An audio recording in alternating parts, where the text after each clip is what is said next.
നമുക്കറിയാം പഹൽഗാം ഒരു ടൂറിസ്റ്റ് കേന്ദ്രമാണ്. ആ ടൂറിസ്റ്റ് കേന്ദ്രത്തിലേക്ക് നിരവധി മലയാളികളും സഞ്ചരിച്ചിട്ടുണ്ട്. അങ്ങനെ PG പത്മകുമാർ എന്ന സഞ്ചാരി, അദ്ദേഹം കഴിഞ്ഞ ആഴ്ചയാണ് അവിടെ സന്ദർശിച്ച് മടങ്ങിയത്. അദ്ദേഹം നമ്മോടൊപ്പം അതിഥിയായിട്ട് ചേരുന്നുണ്ട്. പത്മകുമാർ, ഒരുപക്ഷെ പഹൽഗാമിൻ്റെ ആ ഒരു സൗന്ദര്യം കാണുവാൻ വേണ്ടിയാണ് ടൂറിസ്റ്റുകൾ കൂടുതൽ അവിടേക്ക് പോകുന്നത്. ഒരു നാട് തന്നെ ഈ ടൂറിസത്തിലൂടെ മാറി വരുന്നൊരു കാഴ്ചയാണ്. ഇപ്പോൾ ഒമർ പറഞ്ഞ് കേണ് കരയുന്നുണ്ട്. ഈ ടൂറിസ്റ്റുകൾ എന്തുകൊണ്ട് മടങ്ങുന്നു എന്ന് മനസ്സിലാക്കാൻ സാധിക്കുന്നു. കാരണം എത്ര ശാന്തമായിരുന്ന ഒരു സ്ഥലത്തേക്കാണ് ഇതൊരു ഭീകരാക്രമണം നടന്നിരുന്നത്. എങ്ങനെയാണ് ആ പ്രദേശം, അങ്ങ് എന്തൊക്കെയായിരുന്നു അവിടെ കണ്ടത്?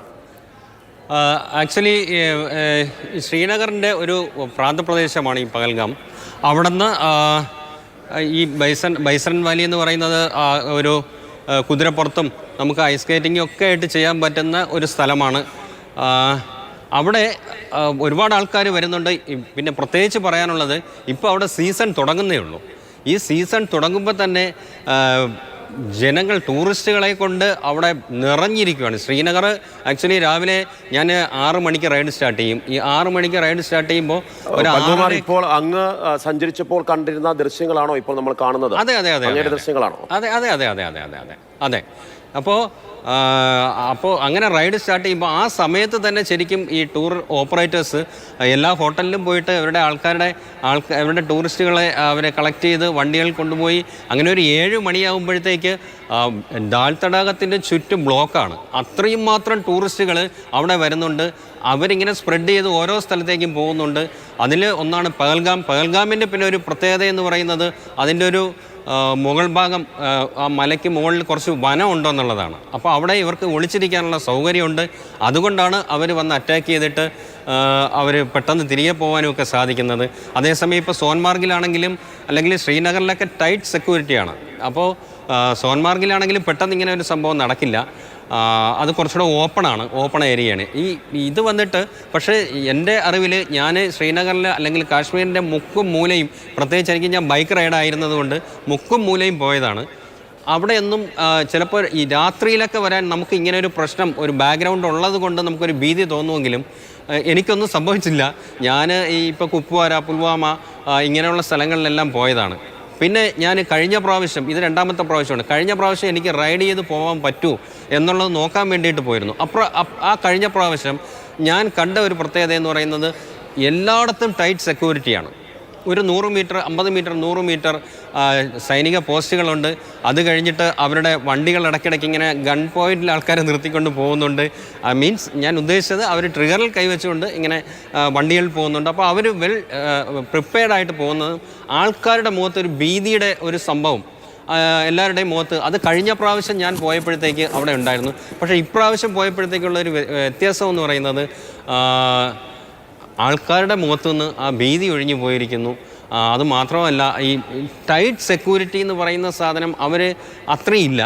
അത് പിന്നെ വളരെ ടൈറ്റ് അല്ല എന്നുള്ളതേ ഉള്ളൂ. പക്ഷേ ആൾക്കാരുമായിട്ട് ഈ നമ്മുടെ സൈനികരൊക്കെ ഭയങ്കരമായിട്ട് മിങ്കിളാകുന്നത്, ഫ്രണ്ട്ഷിപ്പ് ഒക്കെ.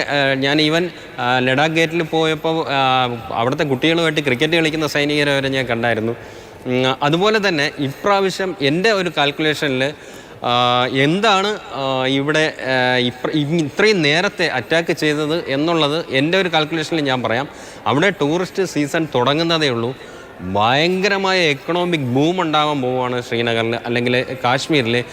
പത്മകുമാർ, ഇത് കൃത്യമായും കശ്മീരിന്റെ എക്കോണമിയെയും കശ്മീരിന്റെ ടൂറിസം സെക്ടറിനെയും ലാക്കാക്കി നടന്ന ആക്രമണമാണ് എന്ന് വിചാരിക്കാം.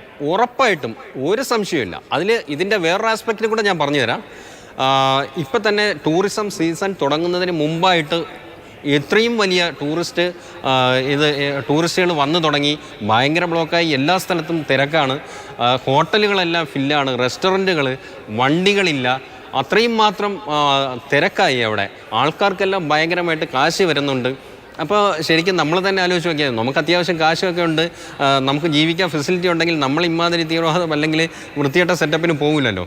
അപ്പോൾ അങ്ങനത്തെ അവിടുത്തെ ജനത അവർ ഒരു ലൈഫിലെ ഒരു ട്രാക്കിലോട്ട് വന്നുകൊണ്ടിരിക്കുകയാണ്.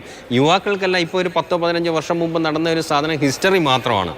അവരൊക്കെ വേറൊരു വിദ്യാഭ്യാസം നേടുന്നു, അവർ ജീവിതത്തിൻ്റെ മുഖ്യധാരയിലോട്ട് വന്നുകൊണ്ടിരിക്കുന്നു. അപ്പോൾ ഇവർക്കിപ്പോൾ ഇതിൻ്റെ അകത്തുള്ള സപ്പോർട്ട് കുറവാണ്. ഈ കണക്കിന് തുടക്കത്തിൽ തന്നെ അങ്ങോട്ട് മുന്നോട്ട് പോവുകയാണെങ്കിൽ ഏകദേശം നവംബർ മാസം വരെ ടൂറിസം സീസൺ പോകാൻ ചാൻസ് ഉണ്ട്. ആ സമയത്തൊക്കെ ഹൈലി എക്കണോമിക് ബൂമായിരിക്കും അവിടെ ഉണ്ടാവാൻ പോകുന്നത്. ഇതിനെ ഒന്ന് ബ്ലോക്ക് ചെയ്യുക. പിന്നെ രണ്ടാമത്തെ കാര്യം ഞാൻ പറയാം, മതം ചോദിച്ചിട്ടാണ് വെടിവെച്ചത് എന്നുള്ളത് ഒരു സംഭവം ഞാൻ കേട്ടായിരുന്നു. അത് തന്നെ അവിടുത്തെ ജനങ്ങളുടെ ഇടയ്ക്ക് അവരുടെ സപ്പോർട്ട് നഷ്ടപ്പെട്ടിരിക്കുന്നു. ഈ ജനങ്ങളെ തമ്മിലടിപ്പിക്കുക എന്നുള്ള ഒരു പോയിന്റ് കൂടെ അതിൻ്റെ അകത്തുണ്ട്. അത് വളരെ നിഷ്കളങ്കമായിട്ട് ഇവരെ തന്നെ കൊല്ലണം എന്നുള്ള ഇത് വെച്ചിട്ടല്ല, ജനങ്ങളുടെ ഇടയ്ക്ക് വ്യക്തമായ ഭിന്നിപ്പുണ്ടാക്കുക. ഇപ്പോൾ ഞാൻ ഇത്രയും അവിടെ സഞ്ചരിച്ചിട്ട് ഞാൻ രാത്രി വരെ പോയിട്ടുണ്ട്. ഇതിനകത്ത് വേറൊരു കാര്യം കൂടെ ഞാൻ പറയാം. കിരൺ വാലി എന്ന് പറഞ്ഞിട്ട് ഒരു സ്ഥലമുണ്ട്, ബോർഡറിലാണ്. അവിടെ നിന്നാൽ പാകിസ്ഥാൻ ഭംഗിയായിട്ട് കാണാം എന്നുള്ള ഇതിൽ ഞാൻ സോൻമാർഗിൽ വെച്ച് പരിചയപ്പെട്ട 2 റൈഡേഴ്സ് അവിടെ പോയിരുന്നു. അവിടെ പോയിട്ട് അവിടെ ഈ താമസിക്കാനുള്ള ഫെസിലിറ്റി ഇല്ല, ഹോട്ടലില്ല, ഒന്നുമില്ല. പക്ഷേ അവിടെ അതിർത്തിയിലുള്ള താമസിക്കുന്ന ഒരു ഫാമിലി, ആ 2 പേർക്കും അവിടെ അവരുടെ വീട്ടിൽ താമസിക്കാനുള്ള സെറ്റപ്പ് ഉണ്ടാക്കി കൊടുത്തു. അവിടെ എന്താണ് ഫുഡ് അവർക്ക് രാത്രി ഉണ്ടാക്കി കൊടുത്തു. ഭയങ്കര ഹാപ്പി ആയിട്ട് ഞാൻ അടുത്ത ദിവസം വിളിക്കുമ്പോൾ അവർ പറയുന്നത്. തീർച്ചയായിട്ടും പത്മകുമാർ അതെ, അങ്ങ് പറയുമ്പോൾ മനസ്സിലാവുന്നുണ്ട്. കാരണം ടൂറിസം മേഖലയിലേക്ക് ഉണ്ടാകുന്ന ഒരു വളർച്ച അത് തടയുക എന്നുള്ള ലക്ഷ്യമുണ്ട്. അവിടെ ജനങ്ങൾ തമ്മിൽ മറ്റൊരു പ്രശ്നങ്ങളുമില്ല. അതുകൊണ്ട് അത്തരം ഒരു സാഹചര്യമില്ല എന്നുള്ളതെല്ലാമാണ് പത്മകുമാർ വിശദീകരിക്കുന്നത്.